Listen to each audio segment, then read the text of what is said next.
Alright, here we go. My first official attempt at a cast with the single action center pin reel. I'm sure I'll figure it out soon, but it's not going to be pretty. The first one's not going to be pretty, but I'll figure it out. Here we go.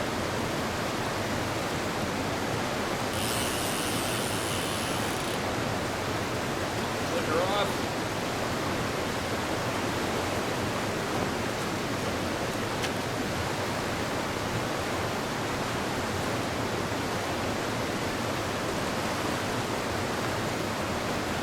Not so good.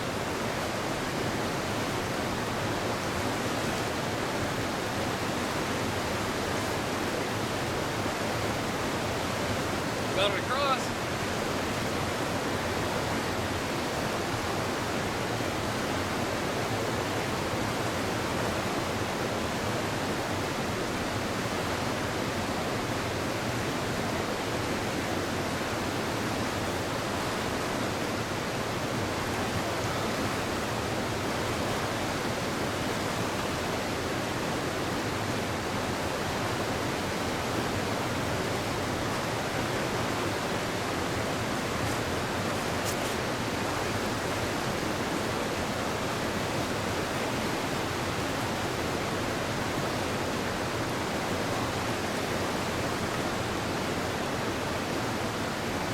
Willie got one with his first cast across the river.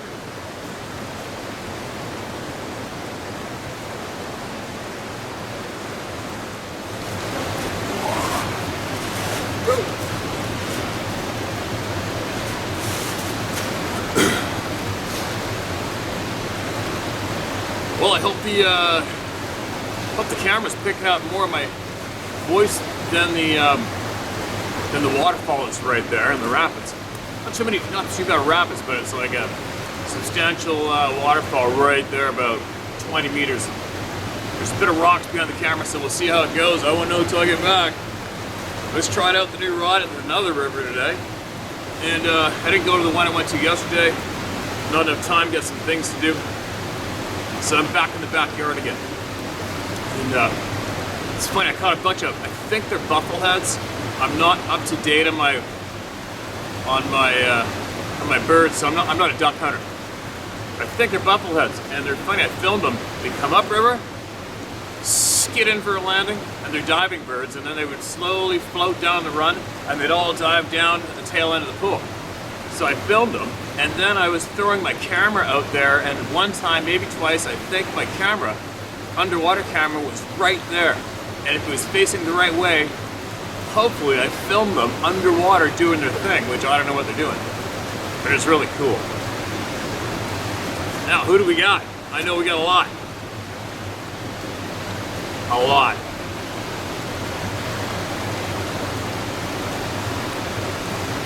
Try to get bound. Okay, what do we got? Read that one. Read this one.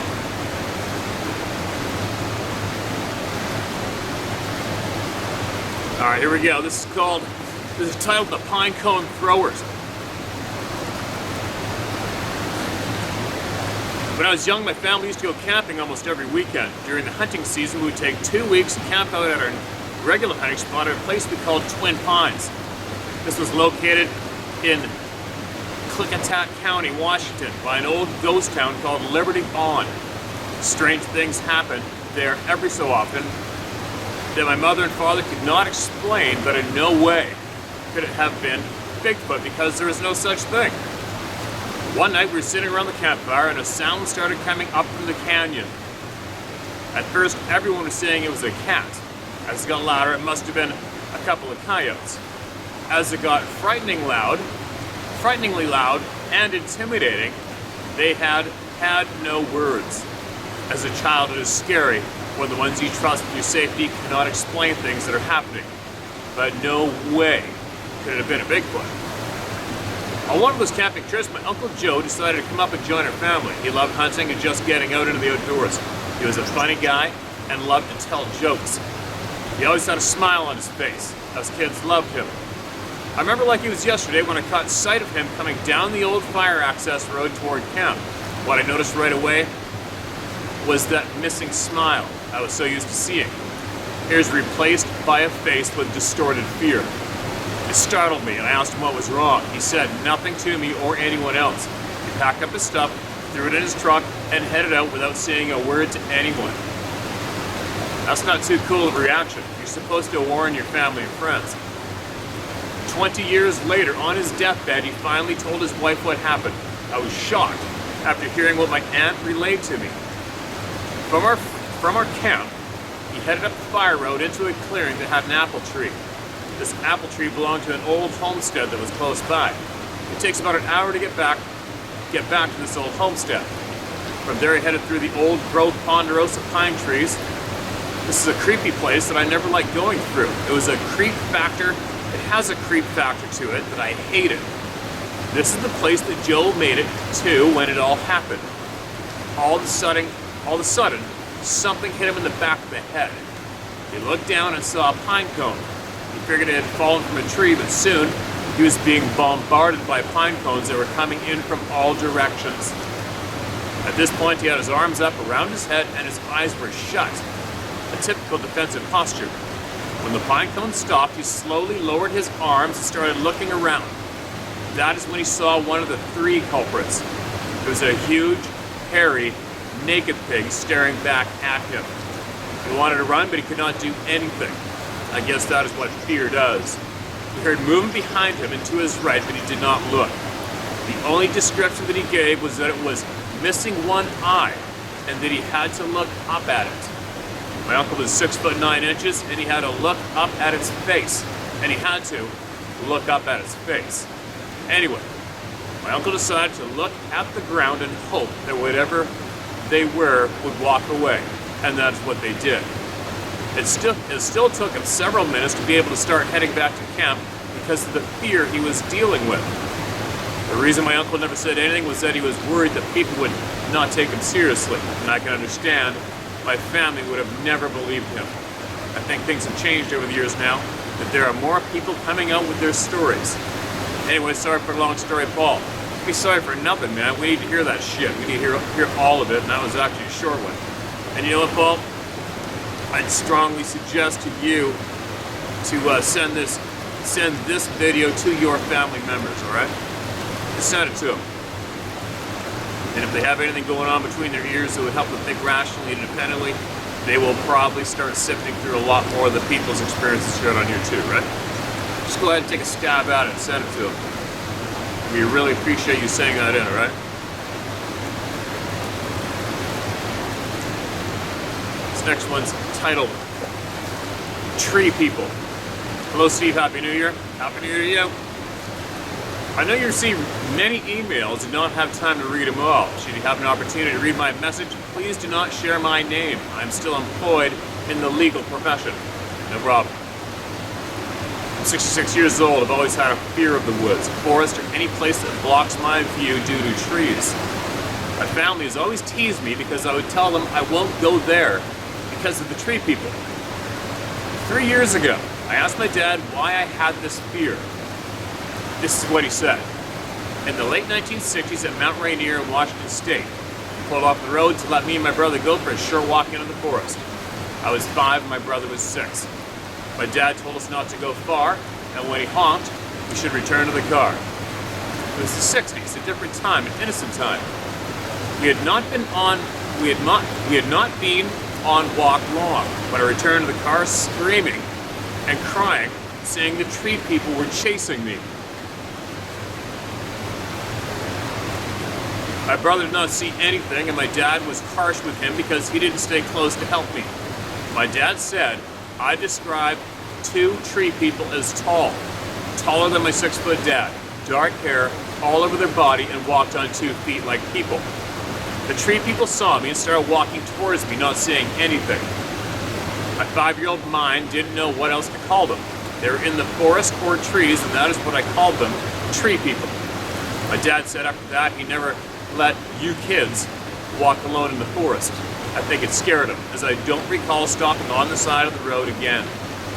Watching your YouTube channel, I now believe the tree people are Sasquatch. I also know from I also know from you that if the tree people wanted to catch me or hurt me, they could have done so. Thank you for helping me understand a mystery that has existed for over 60 years.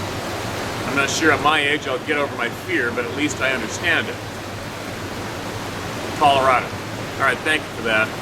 That's unfortunate that prevented you from possibly enjoying a whole pile of life on top of what you probably already enjoyed, but I guess it is what it is. We are all made up differently. We all react differently. You're lucky you're here. If you've had any time to listen to the Can-Am Missing 411, David Pilatus shares a lot of children have gone missing a lot closer to their supervisors, their family members, whoever. A lot of children have gone missing a lot closer to the adults in the past, and it's not a good thing. I think most people keep their children close to them now, a lot closer than they used to, for sure, right? Thanks for sending it in. I'm glad a lot of these people here helped you. All right, what do we got here? No title. Steve, greetings from Texas. I hope you and your family had a great Christmas. I hope you and your family had a great Christmas too. I first want to say I really enjoy Sasquatch videos on your channel. My background is I'm a 28 years U.S. Army officer, retired. Mostly reserve time, but some active duty. The last stint was in Iraq in 2004 and sometime later in Saudi Arabia. I also worked 16 years as a driver in UPS. I've always enjoyed being in the sticks, camping, fishing, though I never had that opportunity to hunt big game. In Texas, I hunt mainly deer and wild hogs, on foot, no dogs. I've stocked up in so many deer while hunting hogs. I've always told my fellow Army buddies that that's the best way to practice your patrolling techniques is by hunting hogs. Anyway, I have a question regarding encounters you have read or experienced. I've not had a Bigfoot encounter, but I'm more curious about them. Not to kill them, but to learn about them. Has anyone detected them with thermal imaging? I find it curious that all these so-called BF hunters don't use it, and when they do, it's pathetic examples. I've used some really amazing thermal imaging devices in my life, stuff with ID range of 1 kilometer, not recognition or detection range. It's a handheld. I also noticed you use a drone for some of your shots. They do make thermal cameras for those things. Though I don't know of their image quality, I'm sure it's directly proportional to how deep your pockets are. If you have any other email addresses for the Sasquatch related topics, please share it. Any other, all I got is the how to hunt. No, sharemystoryhowtohunt.com or tellmystoryhowtohunt.com are 2 emails available for that. And then you need to do a little more digging because there's a lot of thermal out there available. And also, for your knowledge, what was it, you guys, a couple months ago? We had a pilot in the forces who emailed us to tell us about tracking a Sasquatch running up a mountain in Afghanistan with thermal, crystal clear. And what else can I tell you? I have seen very clear military thermal videos. I have seen them. Can't share them, hopefully one day, but I've seen them. They do exist, and yes, they do show up on thermal. And I believe some guys in Australia just picked up some pretty decent thermal. A handful of years ago, there's a guy online who left a Snickers bar out and caught one on thermal. And as you know, thermal cameras can't lie. You can't fool the thermal, right? So do a little more digging. There's a lot of thermal cameras out there, and maybe you just haven't come across the ones that would satisfy your curiosity, right? But just so you know, I have seen some deadly clear thermal video of these beings. They'll eventually come out, it always does, but I'm not the guy to break my word, so we'll have to wait. Now, 3 odd occurrences in north central Alabama. Alright, I hope you guys can hear me over the roar of this water. I guess we'll find out when I get back. Hello, Steve. I want to tell you about 3 things that happen that don't add up here in north central Alabama. I'm a retired corporate president and technologist. I provided robotics and stealth process technology for many weapon systems in the free world.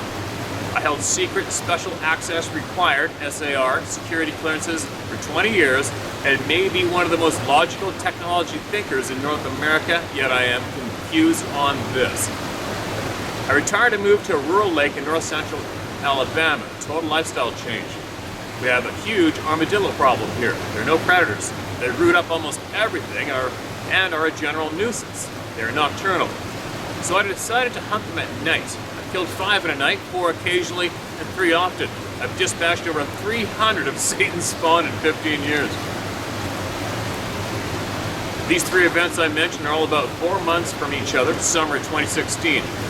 This sets the tone for the first odd occurrence.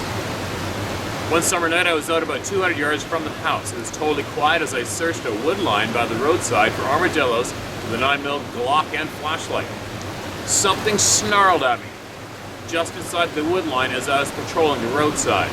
It's about 20 feet away. It was loud, messed me up, and I walked home backwards. Weapon and light up the whole time. I saw nothing. I made it indoors and told my wife I was done for the night. I blew it off as I started. I blew it off as a startled wild hog. Rare here, but possible. The second occurrence, almost the same spot. I was at a hot summer Bama night. My wife and I were out around midnight. She was picking up sticks for a burn pile using a flashlight. She was about 50 yards from me, from the spot of the scream I previously heard. She heard a woman loudly screaming 3 times like she was in major distress. I didn't hear it as I was behind the house 150 yards away. She came and got me. She was all messed up thinking someone was in a big jam. She was really upset by it. She wanted to ensure a woman was not in trouble. So I got an AR-15 with a mounted light and brought her an extra flashlight from the house. Then went to the approximate area of the screaming. We got to the spot, both lit it up. The leaves on 2 adjacent bushes about 15 yards from us were moving about 3 inches with no wind. She freaked out and said, "What do we do if something comes out?" I said, "It's getting 31 rounds, if I can, and then we run." Nothing revealed itself. The spooky part, the moving bushes, we both saw. The third strange occurrence at my 90-acre farm, 2 miles from my house. I fed my horses and cattle around 7 p.m. and left for the night. When I arrived the next morning around 8 a.m., I saw one of my 5-strand fences at the top wire tangled and the next wire down. That's not uncommon, as deer do this often on the perimeter fencing. The issue here, it was not perimeter fencing. This was a holding pen for quarantined animals. 2 fences in from the perimeter, and none of my animals had access to it. The crazy part, the wire tangle had 5 hairs caught in it. 4 hairs were about 5 inches long. The 5th one was about 10 inches long and had a BB-sized spider nest on it about 2 inches from the end. I have no idea what happened. It is impossible for any of my livestock to access that fence. Yet something with long hair crossed that 5-strand fence, tangled the barbed wire strands, and left its hair. All true. What happened in the night? Sincerely. Oh, did you say to use your name or not?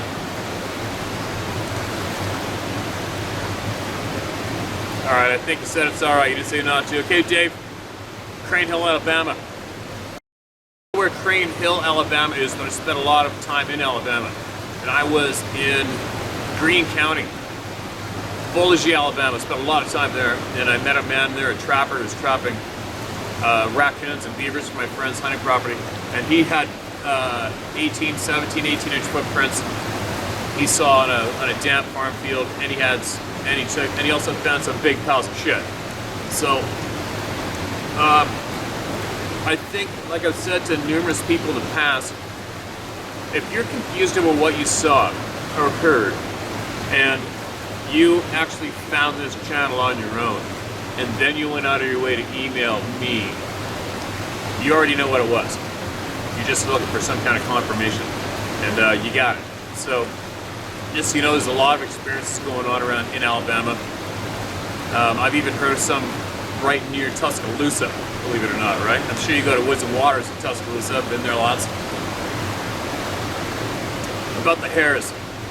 This is what's going to happen if you decide, don't think that the hair is some kind of a a golden discovery, because they've been collected dozens and dozens and dozens of times. A lot of people made the mistake of handing it to government biologists to get the DNA samples done, and the hairs have basically always disappeared, and they've also told them it's just a bear. So, if you really want to know what the DNA is when it comes to those hairs, I would suggest you possibly get a hold of Scott Carpenter or Dave Pilatus or even Melba Ketchum and ask them what the appropriate route would be to get the honest DNA analysis of it. Because if you go to your local government, it's not going to happen. You go to your local Fish and Game, it's not going to happen, okay? Would I be excited about finding strange hairs in the woods? Nope, I don't give a shit. I already seen what grows them, so I'm good. It's no mystery what made the hairs to me. But there you go. That's what I can offer up to you. So thank you for sending that in.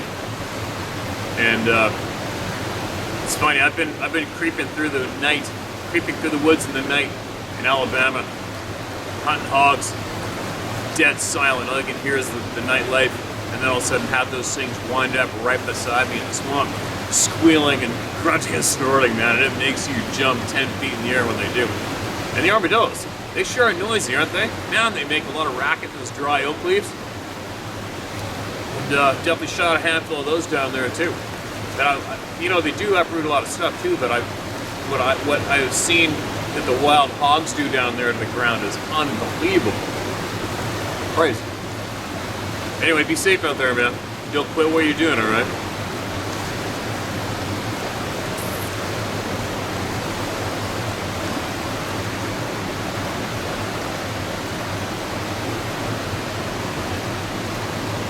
All right, here we go. One more.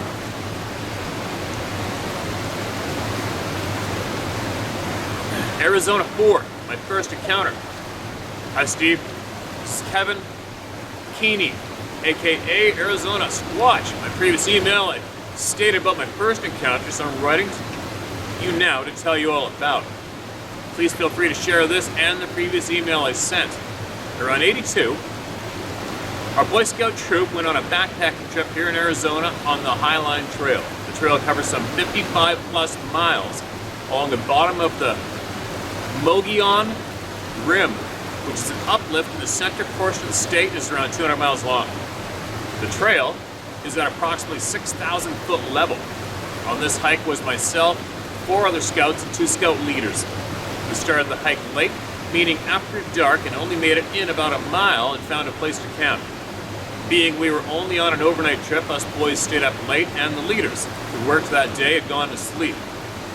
Our campsite was on a small flat area at the base of the rim to our north with a very steep incline, and a small drainage to our south about 5 or 6 feet deep, with another hill on the other side that was about 30 feet higher.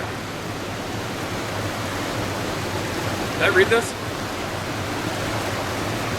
And a slight incline of maybe 20 degrees. I was sitting against the pine trees that were growing together at the base, and there were other 4 scouts who were sitting on the open ground.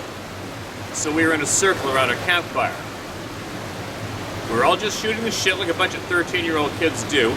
All of a sudden we could hear the boulder flying through the air, and it hit the side of the drainage just opposite of the trees I was sitting against and made an incredible thud. All 5 of us jumped up, yelling at the leaders to get up as we threw all our firewood on the fire.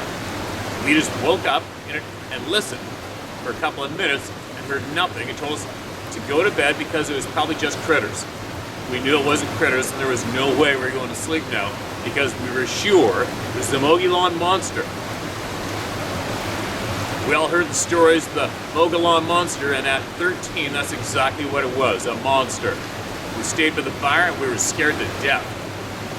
The fire started to die, and almost only glowing embers, and this is when it started to get really scary. We started to hear very heavy footsteps coming down the side of the bigger hill on the other side of the drainage.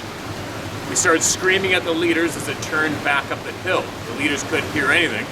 They got a little upset at us and told us again to go to bed. It's probably a deer or an elk.